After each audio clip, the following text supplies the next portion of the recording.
Let's go back to it again.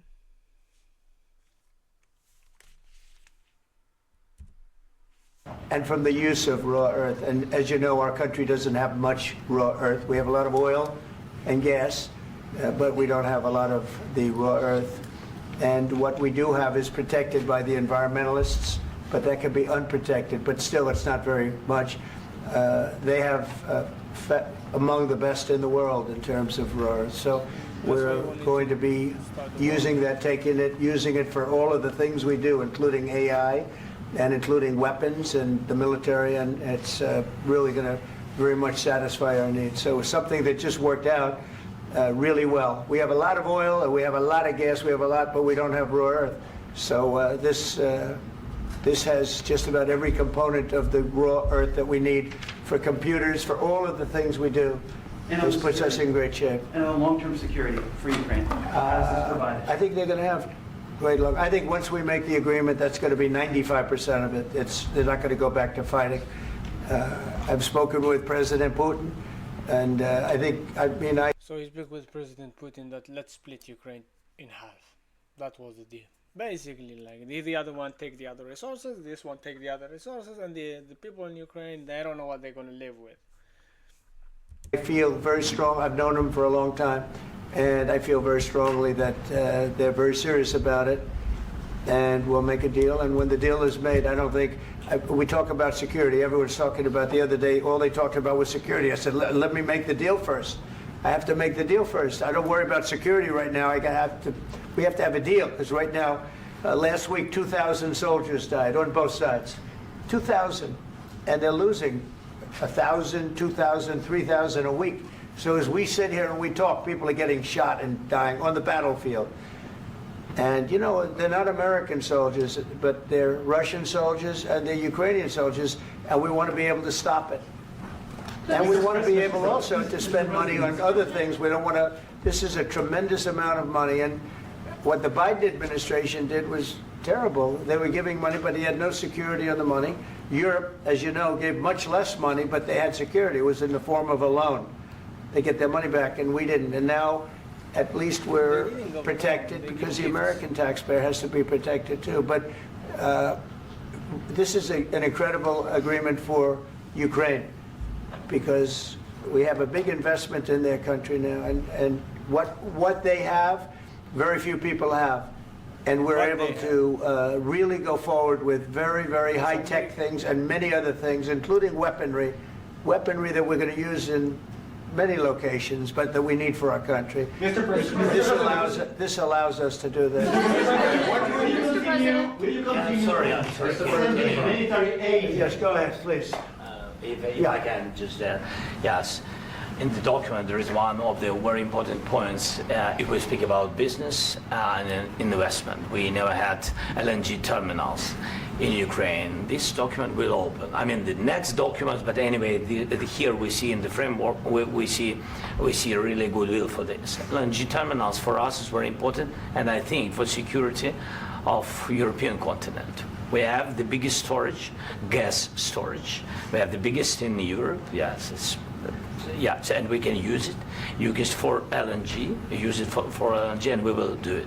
And really, we can help Europe, because Europe really helped. President Trump said that they made less support, but they are our friends, and they are our very supportive partners. They really gave a lot, Mr. President. They did. They gave a lot, but they gave much less. No. Much less. No. No. Babe. That's good. That's a good debate. I see how he's like, no. No. Okay.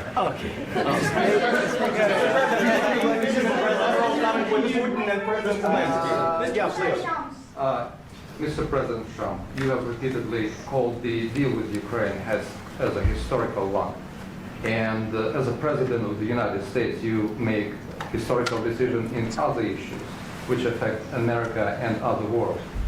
So what place in the world history do you want to take? And do you associate yourself with any famous historical figures? Du investierst in Immobilien, du hast dir bestimmt schon ein Excel-Tool gebaut, um die Immobilie zu kalkulieren. Wir wollen dich herausfordern. Yeah, I'd say George Washington, Abraham Lincoln. I would say I'm far superior to George Washington and Abraham Lincoln. Now, you know I'm only kidding, right? Because when I say that, the fake news is going to go wild. They're going to say he considers himself to be better than Washington. But you never know. You never know. I don't compare myself to anybody. I'm here to do a job. We've had a great 35 days or whatever it might be, a month, a little more than a month. We've accomplished tremendous amounts. Not only this would be a very great achievement if we could get the war stopped and get them back to normalization. I think that's going to happen. We've had very good talks on both sides, as you know, but I think we've done a very good job, just generally. If you look at all of the things we've done in 30 days, they're saying there's never been a opening for a president. The first month, there's never been a first month like we've had. And this is one of the very important things. This, to me, is one of the most important things because we have tremendous death taking place as we speak, and I don't want to have that. You know, think of the parents, whether they're in Russia or Ukraine, think of the parents of all these people being killed needlessly. They came to our territory. Should have never started. This would have, if I were president, this would have never started. Mr. President, will you continue sending military aid to Ukraine after the U.S. signs this agreement with Ukraine? Yeah, we're going to be continuing. To President Zelensky, do you feel like the U.S. is on your side? That President Trump is on your side at this moment? Right. What do you think? He wants to know, do you think that, sort of a stupid question. I guess we wouldn't be here if I wasn't. I think that the United States on our side from the very beginning of occupation, and I think that President Trump on our side, and of course, I'm sure that the United States President will not stop support. This is crucial for us. It's important for us. Yes. And Putin, the president, speaks about the people and the soldiers which are dying, but they came to our territory, they came to our land. They began this war, and they have to stop. And I think this is the question, with really the most important question. Can President Trump, I hope yes, with some other allies, to stop Putin, withdraw these enemies, our enemy, withdraw these troops from our land? And I think that you asked about the history, I think that if President, or when, he will stop Putin, if President Trump will bring peace to our country, I think he will be on this wall. I think. We've had very, very good talks. What about military aid to Ukraine? President Zelensky just said that there will be no compromises with Vladimir Putin. I just wanted to ask both of you, firstly, are there compromises that you think that President Zelensky is going to have to make? And President Zelensky, is there anything that you might be thinking that you may be able to offer or bring to the table, for example, elections? Thank you. I think you're going to have to always make compromises. You can't do any deals without compromises. So certainly he's going to have to make some compromises, but hopefully they won't be as big as some people think you're going to have to make. That's all. That's all we can do. I'm here as an arbitrator, as a mediator to a certain extent between two parties that have been very hostile. To put it mildly, they've been very hostile. This has been a vicious war. This has been a vicious war. You know, it's a very... I believe that Trump can stop it, but in this time I don't believe that he's not going to take advantage of it. He can stop it, but he will make a deal with Russia to take advantage of the situation as much as he can, and they're going to take a lot from it. So the war going to stop eventually, but they're going to take a lot. Very level battlefield, and those bullets go out, and as I've said many times, we were talking about it with Pete, many times the only thing stopping those bullets is a human body. And in the case we're talking about, generally young human bodies are stopping a lot of bullets. It's dead level. That's why it's great farmland. It's great land. It's great farmland, but there's very little protection against the bullets that are being, and other things that are being shot. So all I can do is see if I can get everybody at the table and get an agreement. And I think we're going to end up with an agreement. Otherwise, I wouldn't probably be even here today. Mr. President, I've got two questions for you. You think ultimately your legacy will be the peacemaker and not the president that led this country into another war and ended foreign wars? And I've got a question. I hope it will. I mean, I hope I'm going to be remembered as a peacemaker.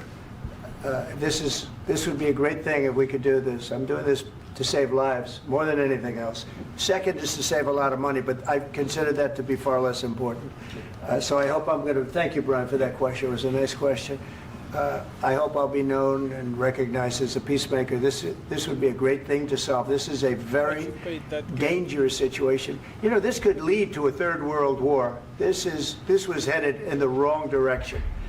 If this election were lost, if we didn't win this election, and by the way, we won it by a lot. That was a mandate. We won every swing state. We won the popular vote by millions and millions of votes. We won everything. The districts, you look at the areas of red, take a look at a map. This was a big mandate, and this was one of the things. I said, we're going to get this thing settled. If we didn't win, I think this could have very well ended up in a third world war, and that would not have been a good situation. What was your second question? And my second question for President Zelensky. Why don't you wear a suit? This is what I was waiting for. This is the stupidest question by a journalist. Like, I swear to God, that's what I was waiting for, because I saw it plenty of time on TV. What is this? How can you ask a president like why you don't wear a suit? Okay, the suit is not like it's not gonna define him as a president or no. The guy is in war. Why he need to be? That's the least things he can think about it. By the way, they are the stupidest country on. I don't know how their education works, but they are. I don't know how they can. From their question is obvious. Why don't you wear a suit? You're the highest level in this country's office, and you refuse to wear a suit. Just want to see people. Do you own a suit? Yeah, problems. A lot of Americans have problems with you not respecting. No. Americans doesn't have a problem. I saw plenty of videos in TikTok. Like, they don't have a problem with Zelensky don't wear a suit. I saw it plenty of time on TikTok. Especially like the guy is fighting for his people. The guy is fighting for his family, for children, and so when you asking him the dumbest question that it was ever asked about. Anyway, by understandable by the journalism that there is in America, you understand that the people are stupid. Not the people, but the journalists are stupid. And the propaganda that they use, like, it's always dumb. And anyway, they ask him like American doesn't have a problem with the suits. They don't care. They just want peace. Like, as we saw. I saw plenty of people doing videos like he's speaking about the old American, but he should speak only about himself. Fucking moron. I don't have such office. I will wear a costume after this war will finish. Okay. Yes, maybe one. Maybe something like yours. Yes. Yes. Maybe something better. I don't know. We will see. Maybe something cheaper than, yeah. Thank you. Thank you for the most important question in my life that nobody asked me. President Trump, you said yesterday that you have... Are you going to send more arms to Ukraine in case there's no peace? Yeah, we're going to have arms to Ukraine, yeah, sure. Hopefully I won't have to send very much, because hopefully we're going to have it finished. We're looking forward to finishing this quickly. We're not looking forward to sending a lot of arms. We're looking forward to getting the war finished so we can do other things. But we very much appreciate the agreement, because we needed what they had, and we're treating, our country is now treated fairly. Biden didn't do that. He didn't know what the hell he was doing. This should have never happened. This should have never started. But, sure, the answer is yes, but hopefully we won't have to send much, because I'm looking forward to getting it done quickly, very quickly. Does that mean you'll provide security guarantees, Mr. President? I don't want to talk about security yet, because I want to get the deal done. You fall into the same trap like everybody else. A million times you say it over and over. I want to get the deal done. Security is so easy. That's about 2% of the problem. I'm not worried about security. I'm worried about getting the deal done. The security is the easy part. Security is very nice. Everybody stopped shooting. And now will Europe put people there? I know France is going to. I know the UK is going to. I know other countries are going to, and they happen to be right next door. We haven't committed, but we could conceivably. You know, we have security in a different form. We'll have workers there digging, taking the raw earth so that we can create a lot of great product in this country. So in that sense, you have something, but we haven't determined that yet. I will say, in speaking to France, hopefully Ukraine not going to become like Europe, because it's expensive now. It was cheap when I was living there. It was really cheap. The amount of money is good. You spend, you have less payment, is true, but everything is cheap, so you can live through it. You know, it was really good, and I believe that if they open the door to America, it's going to become expensive, and they're going to take everything. and in speaking to, and they were here, as you know, last week and just the other day, they have committed to a lot of security. I don't think you're going to need much security. I think once this deal gets done, it's over. Russia's not going to want to go back, and nobody's going to want to go back. When this deal ends, I really believe this deal is going to be over. Please go ahead. Go ahead. Thank you, sir. Mr. President, thank you. You had Mr. Macron and Keir Starmer at the White House this past week, both of whom praised your courage and conviction to lead the pathway towards peace. Yes. Part of that involved, though, re-engaging Russia in diplomatic relations, something that previous leaders lacked the conviction to do so. What gave you the moral courage and conviction to step forward and lead that? Well, I love this guy. Who are you with? One American News, sir. Well, that's why I like him. One American News does a great job. I like the question. I think it's a very good question. It's a pathway to peace. It's a pathway to getting something solved. And I feel that as the head of this country, I have an obligation to do that. Plus, you know, we're very much involved. We got involved. It's too bad we got involved, because there should have been no involvement, because there should have been no war. And there shouldn't have been October 7th. That would have never happened. As you know, Iran was broke. They had no money to give to Hezbollah. They had no money to give to Hamas. They were stone cold broke. And then under Biden, they became rich as hell. They went from no money to $300 billion in a period of 4 years. And they gave a lot of that money away, and you see what happened. And that's a real mess also that we hope to be able to solve. But no, I appreciate your question very much. It's just, I feel I have an obligation to try and... I don't understand how America, when I speak about America, speak about the president, about the government, like how they think they are the peacemaker. Like why they think do something to stop the death. If I can answer, yes, if I can answer, Please, sorry, please. And I do like your clothing, by the way. Yeah, really? Even though I think he's a great guy, by the way. But I don't know if you two like each other. But you know what? I think he's dressed. I like this guy. I think he's dressed beautiful. So I have more serious things than answer on such questions. I will answer on more serious questions if I can. Yeah. So please, about security guarantees. And about just ceasefire. We can't just speak about ceasefire and speak. It will not work. Just ceasefire will never work, because I'm like a president. I have this experience, and not only me. Ukraine before my presidency, from the 2014, Putin broken 25 times. 25 times he broken his own signature. 25 times he broken ceasefire. But he never broke to me. He never broke to me. No, you were the president. You were the president during. He never broke to me. In 2016, you've been the president, Mr. President. You've been the president, but he had, of course, not with you, but he had during those periods. He had conversations with our side, and we had Normandy format. You know, the France, Germany, Ukraine, and Russia, and he broken 25 times. That's why we will never accept just ceasefire. It will not work without security guarantees.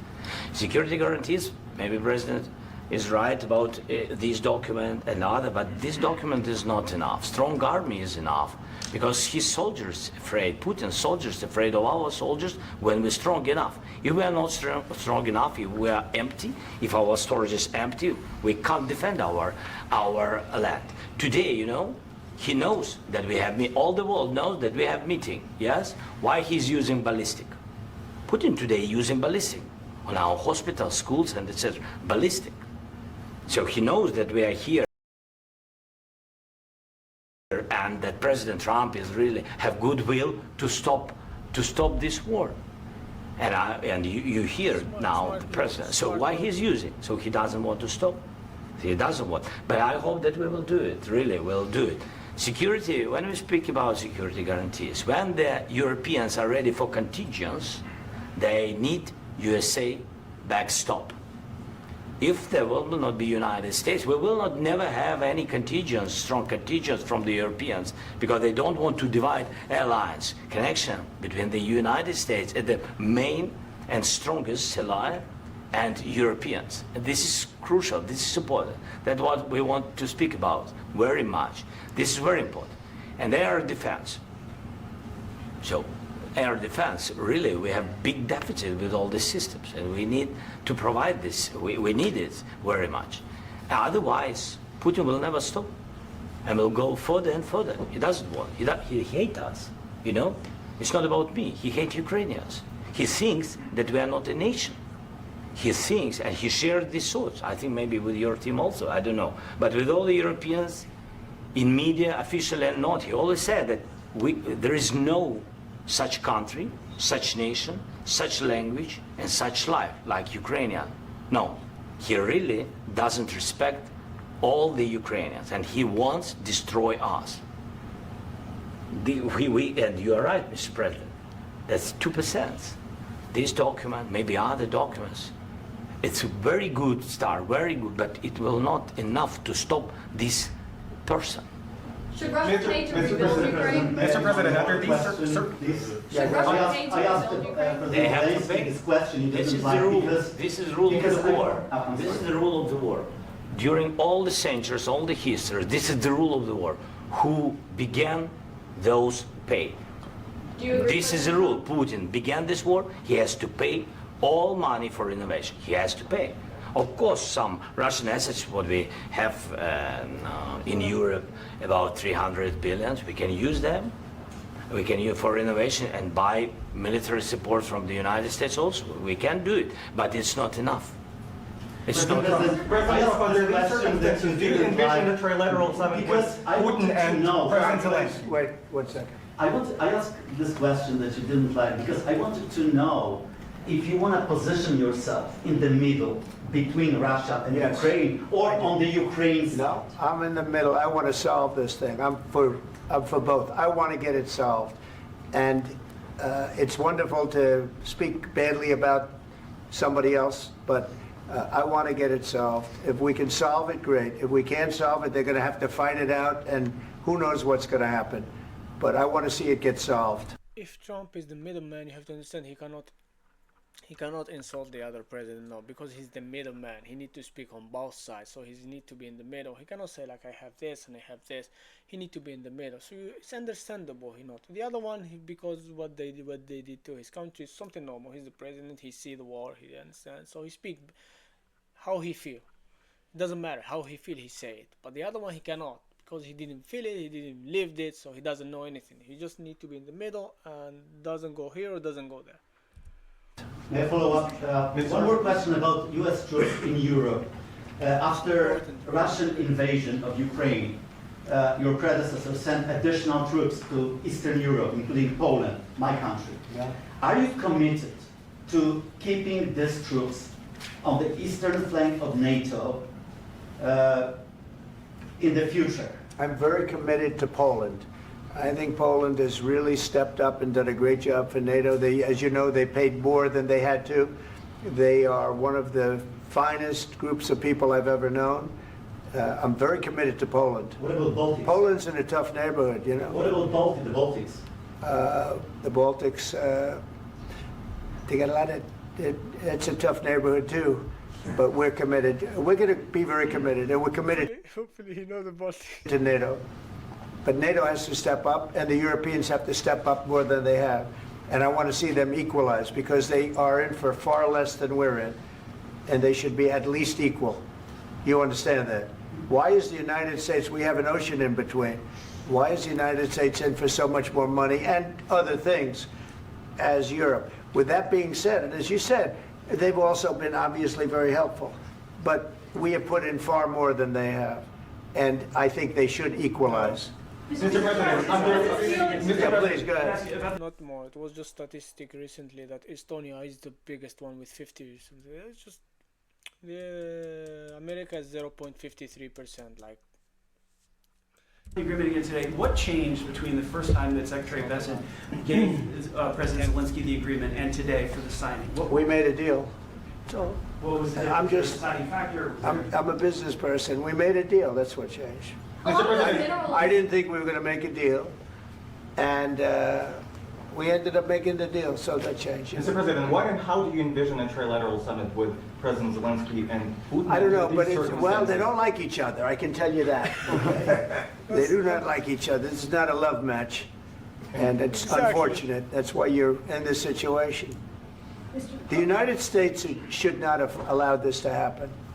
Okay? The United States, run by a man that didn't know much, I'm going to be very nice, run by an incompetent person, very incompetent person, should never have allowed this to happen. I've stopped wars. I've stopped many wars. My people will tell you, I stopped wars that nobody ever heard about. I stopped wars before they ever started.